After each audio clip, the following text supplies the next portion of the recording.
She already knows, before you speak, before you move, before you even try. She has already decided if she is interested. That decision lives deep, in her body, in her instincts, in something older than language. And when that decision is yes, when something in her says this one is different, she does not run. She leans in, quietly, carefully, with precision. She starts asking questions, not loud questions, not obvious questions, small ones, soft ones, questions that sound like conversation but feel like tests. And if you are paying attention, if you are truly grounded, you will feel the difference. Today we are going to talk about that. About what it means when a woman asks you something that goes beyond small talk. About what those questions are really searching for. About what she is trying to understand that she cannot simply say out loud.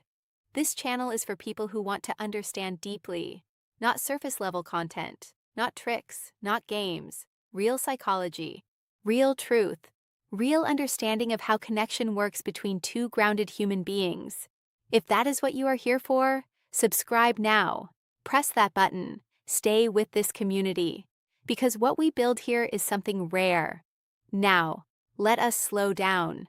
Let us breathe into this.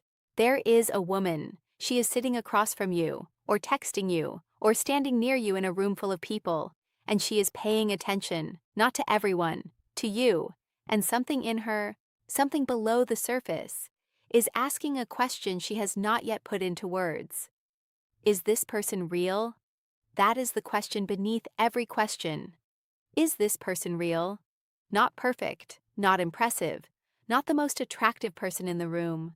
Real, grounded, present, honest, consistent.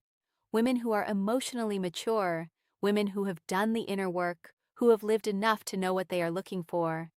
Those women do not chase performance. They are not impressed by how loud you are, or how many people know your name, or how confident you appear on the surface.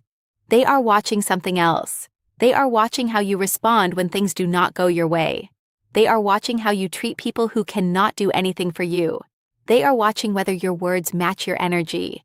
And when something in them says yes, when something says this person might be worth knowing, they begin to ask questions. The first question she asks is not what it appears to be. She asks about your past, not because she wants to judge where you have been, not because she is looking for reasons to disqualify you.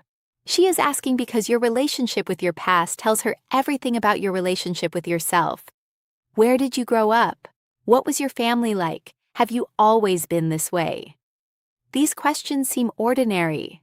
They are not ordinary. She is listening for something specific. She wants to know, do you carry your past with bitterness?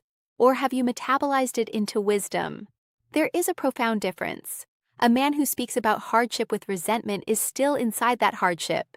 He has not moved. He has not grown. He is still fighting a war that already ended. But a man who can speak about pain with calm clarity, who can say that was difficult and here is what it taught me, that man has done something rare. He has transformed. And a woman who is looking for a real partnership, not a performance, not a fantasy.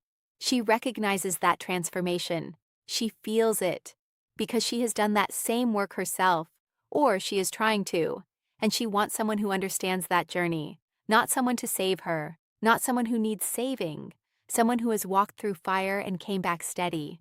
If this is landing for you, if this is speaking to something true, hit subscribe. This is the kind of content we create consistently. Psychology, truth, depth, no shortcuts, no manipulation, no easy answers. Just honest exploration of how human beings actually connect.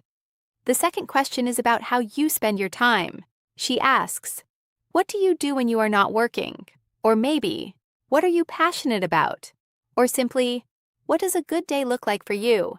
Again, ordinary on the surface, but underneath, she is asking, do you have a life? Not a career, not ambitions, not goals on a whiteboard, a life, texture, meaning, things you do simply because they matter to you, not because they impress anyone.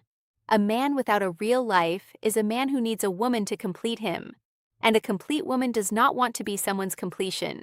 She wants to be someone's complement. There is a difference that cannot be overstated. When you are whole, when you have interests, friendships, a relationship with your own mind, you bring something real to the table. You are not a void looking to be filled. You are a person, and she can feel that.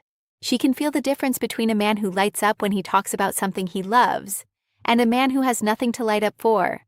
That aliveness, that presence, that specific quality of a person who is genuinely engaged with their own life, that is magnetic. Not in a shallow way, in a deep way, in the way that makes her think, I want to be around this person. This person makes life feel more interesting. The third question cuts deeper. She does not always ask it directly. Sometimes it comes sideways, in a joke, in a passing comment, in a hypothetical. But what she is asking is, what do you believe about life, about people, about what is worth protecting and what deserves to be let go? She wants to understand your values, not because she needs to agree with all of them, but because she needs to know that you have them. A man without a moral compass is a man she cannot trust, not because he is bad, but because he is unpredictable. And unpredictability. Not conflict, not difficulty, not imperfection. Unpredictability is what erodes trust between two people. When she knows what you stand for, she can orient herself. She can know what to expect. She can decide whether your direction aligns with hers. She is not looking for a man who agrees with everything. She is looking for a man who believes in something more than he believes in being liked. That kind of man is rare, and she knows it. Pause here. Feel this. We are talking about something most content never touches. We are talking about what women who are emotionally serious, who have outgrown games and performance and surface attraction, what those women are truly reaching for. It is not status. It is not money. It is not a certain look or a certain accent or a certain height. It is substance. It is the feeling that this person is real, that this person will still be real 6 months from now, a year from now, when the novelty fades and the ordinary days begin. Subscribe if you want more of this, because this is the work. Understanding people at depth, understanding yourself at depth, and building something that can last. The fourth question is the most vulnerable. She might not ask it until she trusts you a little, until she has seen enough of you to feel safe. But when she does ask it, what are you looking for? Or maybe, what does commitment mean to you? Or even just, where do you see yourself in 5 years? She is not making small talk. She is gathering data about whether you are someone who is capable of choosing something, of choosing someone, and staying. Because here is the truth that no one says out loud. The most terrifying thing for a woman who has been hurt before is not that she will not be loved. It is that she will be loved for a season and then discarded. It is that she will open herself, genuinely, vulnerably, completely, and that the person who received that opening will one day simply leave, not because she was not enough, but because he was never ready to choose anything at all. When she asks about the future, she is asking, are you someone who can commit? Not commit to her specifically, not yet, but commit in general. Can you decide on something and stay decided? Can you choose a direction and walk in it even when it is hard? Can you be the kind of man who makes a promise and treats that promise as something sacred? If the answer is yes, if she feels that in your words, in your history, in the way you talk about things that matter to you, she will remember that question, she will hold it, and it will move her.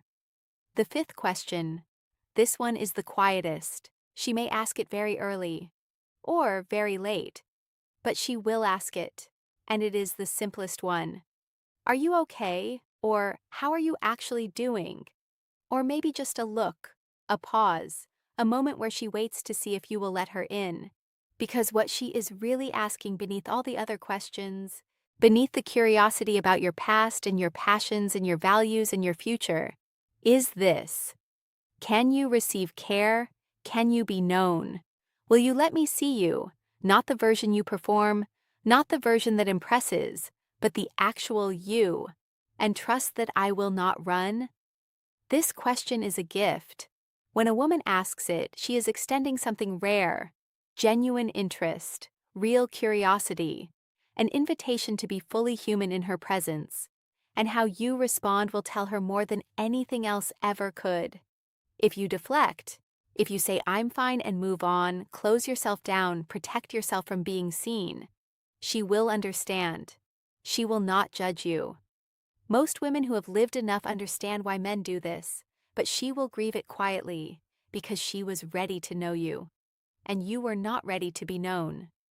But if you are ready, if you have done enough inner work to sit with someone's genuine curiosity and let it land, if you can say, honestly, this is where I am, this is what I am working through, this is the real thing beneath the composed surface, something shifts, the air changes, that connection, that moment of mutual recognition, is what she has been looking for long before she met you.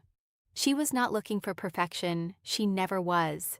She was looking for presence, for someone who is actually here, actually awake, actually willing to be a person in front of another person. This is what female psychology at its deepest level is searching for. Not a type, not a fantasy, a real human being, someone who knows who they are, someone who has faced themselves honestly and kept walking, someone whose stillness comes not from numbness, but from genuine peace.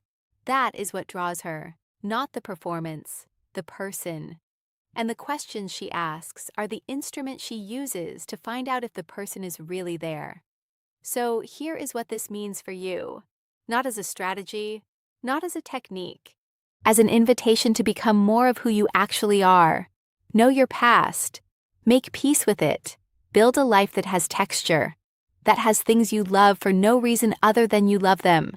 Know what you believe, say it clearly, stand in it without apology, decide what you want, and be honest about it, with yourself first, then with her. And let yourself be seen. Let someone's genuine care reach the real part of you, not the part that performs, the part that is actually alive. That is where real attraction lives. Not in your appearance, not in your status, not in your ability to say the right thing at the right moment. In your willingness to be fully present as a grounded human being. That is what she is asking about when she asks those 5 questions. That is what she is searching for in every question beneath the question.